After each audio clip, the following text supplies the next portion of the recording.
Time to talk some Badgers football here at the Voice of College Football. Of course, a new expanded Big Ten, no Big Ten Western Division. Luke Fickell with the challenge of that. And we will discuss with Nick Snow. We've had Nick on a number of times. Appreciate his commentary on Wisconsin. What's going on, Nick? Not much. Excited for the summer. I mean, every time we get to about this time of year, I start to get itchy for some college football. So I'm happy to be talking it a little bit and excited to roll into the fall here soon. Not going to waste the summer away, but it is exciting that we're getting this new expanded format of the Big Ten and seeing all the matchups being announced, or at least matchup times, and trying to plan out that first couple weekends of watching. This is a good time of year.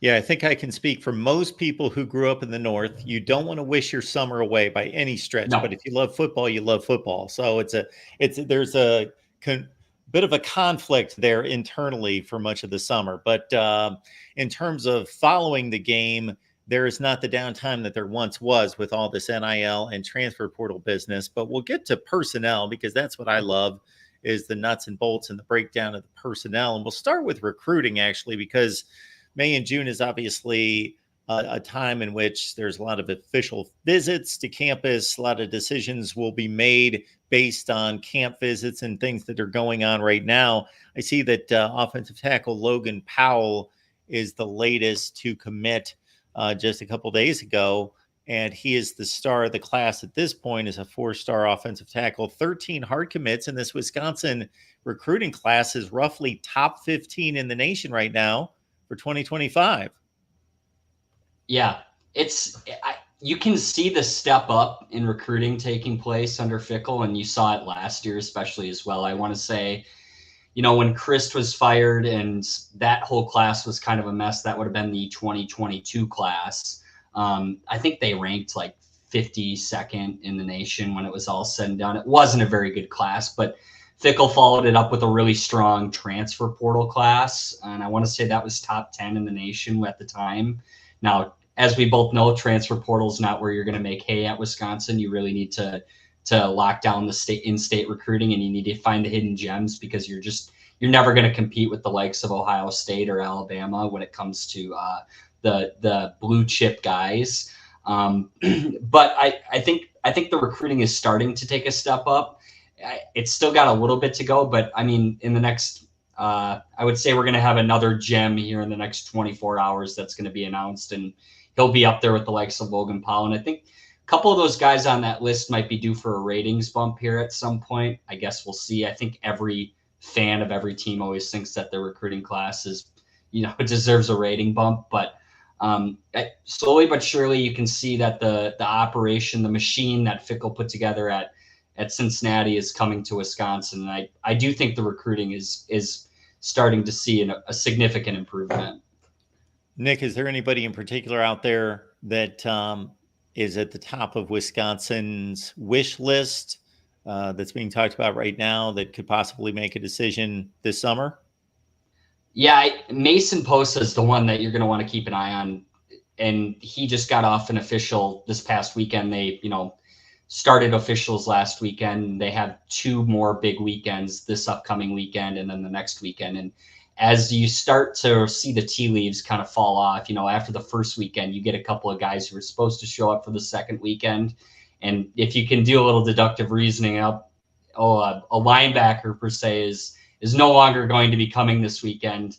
We'll wonder what happened last weekend that changed that. So he's one guy. He's from New Mexico. He's the number 1 recruit from out of there, from that state, that I think they really, really want.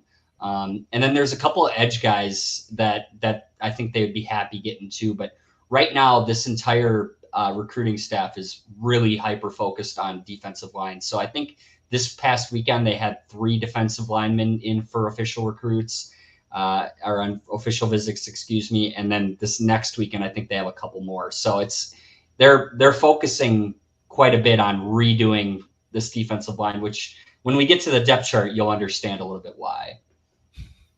Talking some Wisconsin football, we got Nick Snow here breaking down the Badgers for us, talking recruiting, but also focused now on 2024. Nick, you made the comment that Wisconsin's not going to live on the transfer portal, but for the second consecutive time in terms of the procession at quarterback. It's going to be a transfer quarterback that is going to be the guy coming in from Miami, of course, Tyler Van Dyke. Just your thoughts about Tyler Van Dyke and the overall transfer additions this offseason. When when he was first announced to be transferring, everyone, I think including yourself, because we had a conversation about it, kind of indicated that he's the right fit at Wisconsin.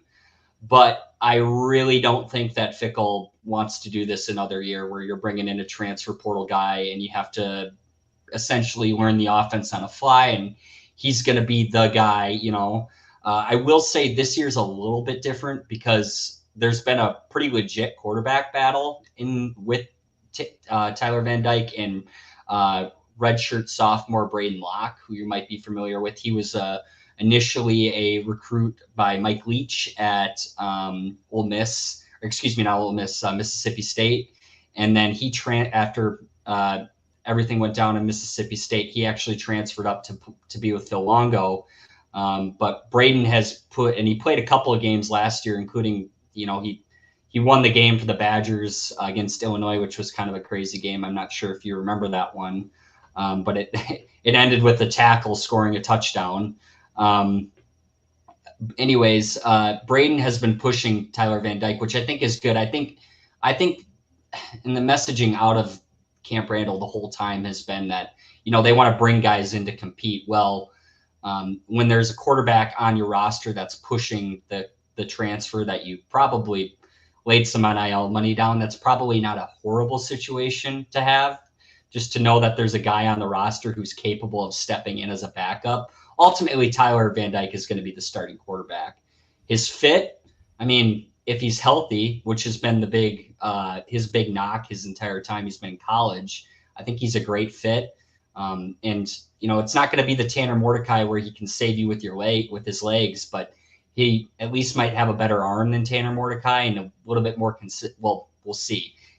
Kind of interception prone, but we are all kind of just stepping back, I think, right now and just saying, okay, can this guy do anything, and what should our expectations be for this year? Because our offense is going to be what, you know, if they can take a step this year, their record might still end up being the same. And that's a result of the schedule. Yeah, I'm running through Wisconsin quarterbacks from the last 15 years, and I got to think that Tyler Van Dyke is probably the most talented arm since Russell Wilson. Now, to your point, injuries and lack of running ability, he better be, and mistake prone so he better show that he's got superior arm strength and cut down on the mistakes, because that's not going to fly, of course, at Wisconsin. Especially in the Big Ten, where turnovers are everything. Yeah, exactly. And the type, even though there's been a transformation and continues to be with the offense and what it's capable of in space, turnovers are no good for anyone, not at all. But man, if Tyler Van Dyke's anything what he was for about 8 or 9 games in 2021, he was as good as anybody in the nation for about 2 months. So I'm sure Phil Longo has his work cut out for him in regards to reining him in and making him all that he can be. Position battles across the board on both sides of the ball. Which ones stand out to you entering August? Well, I would probably first point to the inside linebacker position, which they brought in 2 or 3 transfer inside linebackers to compete with a couple of guys who are already on the roster. Guys who were on the roster last year played quite a bit. Jake Chaney's one of those guys. And then some of those guys that Christian Allegro is one of those guys. But guys they brought in include Jaheim Thomas from Arkansas. He was the leading tackler for Arkansas last year. Tackett Curtis from USC, who was originally a Wisconsin recruit and probably their blue chip guy. Prior to Christ being fired, they wanted him badly, and by all accounts, he was heavily considering, but I think ultimately just ended up at USC due to numerous factors, but is now back with Wisconsin and a new staff. And I think he was injured most of the spring. He didn't do a whole lot, but I think he's going to have a significant impact on how this defense goes, because he's a pretty versatile player. They also brought in Sebastian Cheeks from North Carolina as another transfer guy. But ultimately, that whole room is completely redefined at this point, and with as weak, or excuse me, rebuilt up. But as far as the starters go, they're going to be very important because the defensive line is just, it's not where it needs to be a top 10 defense yet. And they're going to rely on those guys in the middle of the field to be making open field tackles quite a bit, I think. So you mentioned the Arkansas transfer. We talked about Tyler Van Dyke. Anyone else in the transfer portal that you think will make a strong addition this fall? Well, Brandon Lane, who is and I'm not sure if you followed his transfer portal recruitment at all. He is a guy from I think it was US Austin. I'm sorry, I can't remember which school he came from. Stephen F. Austin, I believe. Stephen F. Austin. Yep. Yes, he originally committed to Michigan State, decommitted from there, committed to Louisville, decommitted from there, and ended up signing with the Badgers. So he has had an interesting journey, and I keep hitting on it. But as a defensive lineman, and that seems to be the premier position in the portal, he's kind of the guy that you need to maybe bring the defense all together here. We'll see how that all ends up working out. But he's probably a significant name to know. And then on the offensive side of the ball, the other one you could probably look at is Tyree Walker from Oklahoma. He is going to be the number 2 guy behind Chez Mellusi more than likely, although I've heard some people classify it as a 1A, 1B situation. Chez Mellusi's injury, well, he doesn't like to be called this, but he has had injury history. And seemingly every year, Chez has been dinged up or has a season-ending injury. So that second running back position is very important this year. And it seems like Tyree Walker is going to have a significant role in the offense. So I think those transfer additions are probably the ones you're highlighting right now. And then, like I said, Jaheim Thomas, and then we'll see about Tackett Curtis, Tyler Van Dyke. I mean, there's a number of them that I think are going to play quite a bit this year, but I really don't think that you're going to see too many more years of this this transfer portal, these big transfer portal classes from Luke Fickell. He has preached since he's gotten to Madison how badly he wants to build this into a program where they are constantly, it's next guy up, and there's guys that have been there for 2 or 3 years already. So that being the case, and you mentioned the upgrade from Paul Chryst' final class to Luke Fickell's first one, which of course he had to kind of put together on the fly. Your thoughts about any incoming freshman 2024 guys that could make an impact immediately? There's a few. Dylan Johnson is one that's he got a pretty big write-up in The Athletic a couple days ago, or a couple weeks ago. Defensive line, those young guys are going to have a chance to find some time because it's just not as deep as it needs to be yet.